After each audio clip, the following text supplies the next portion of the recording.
Alors, celle-là, Les Trois Oranges, est une histoire qui dit qu'on avait un prince qui partait chercher 3 oranges qui étaient protégés par un chat, un cheval et une ogresse. Et le passe-les du permet, arrive à l'ogresse lui donne 3 oranges, le va chez lui, l'ouvre les oranges, et il y a une princesse qui sort. Quel est pour lui?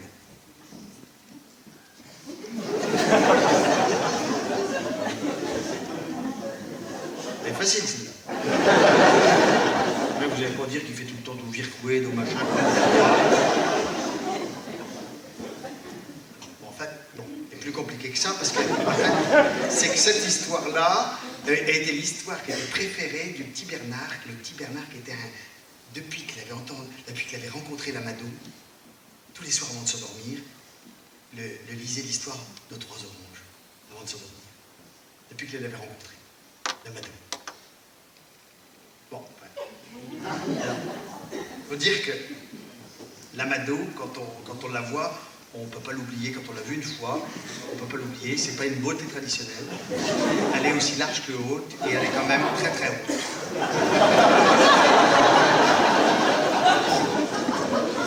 Et elle a un grand sourire qui lui traverse la goule comme un passage pour piétons. Et l'Amado n'a pas bonne réputation parce qu'elle boit. En plus de ça, on dit qu'elle paye son vin avec son corps. On voit l'état de son corps, on se dit qu'on n'est pas de grand vin quand même.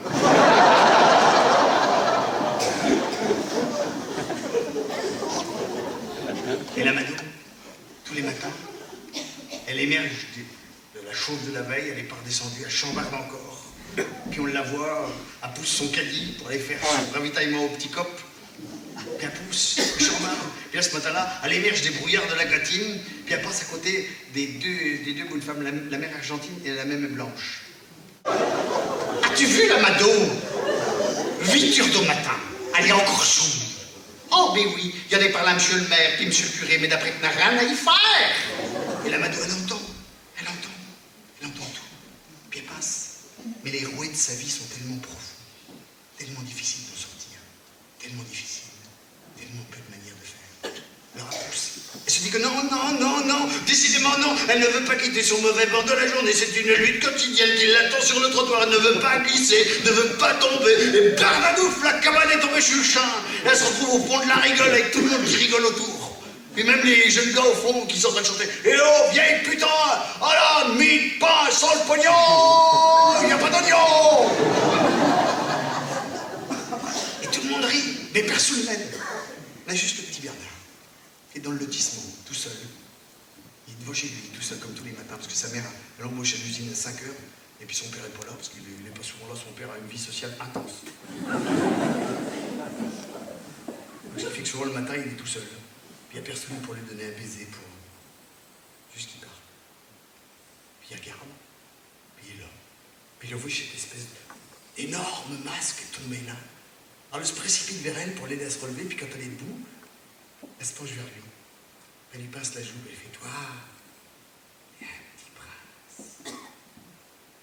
Tu seras grand, tu viendras me voir. Et peut-être que tu trouveras l'amour des 3 oranges. » Il y a 5 mois. Et lui, il la regarde. Il n'a jamais senti ça de sa vie. Il la regarde longtemps et à partir de ce jour-là, tous les jours, tous les soirs avant de s'endormir, le lit l'histoire de 3 oranges. En attendant d'être grand. Et le jour de ses 11 ans, le se décolletant, le prend le tramway numéro 1, celle qui traverse Pougnières et Souriens dans un sens, le fait les derniers mètres à pied, et là, le voit un chien, un cheval, le stick est un signe, il arrive devant la maison de l'Amado, le pousse la porte. Et elle est là. Couchée sur son très grand lit, avec ses seins posés sur le tabouret à côté.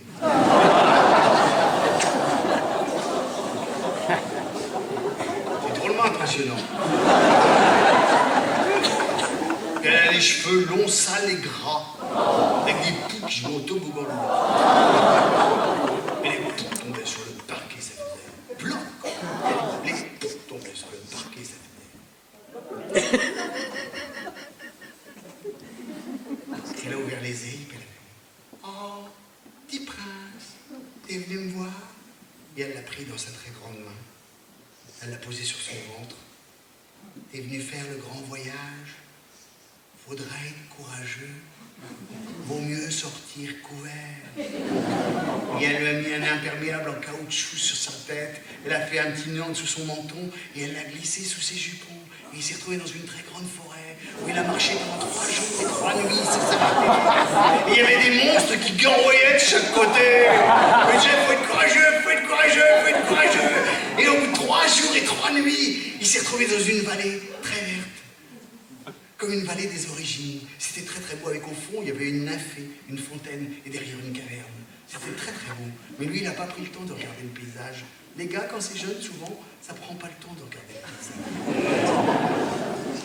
Des fois même après. Et il est allé directement au fond de la caverne. Oh!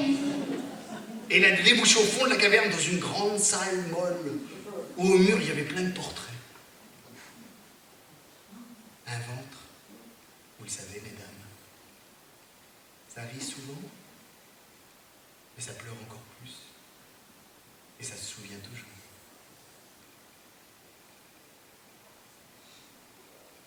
Monsieur le maire! Monsieur le curé! Papa! Et là, il y a un escalier qui s'est éclairé devant lui. C'est comme si toutes les marches de son existence étaient en train de s'illuminer.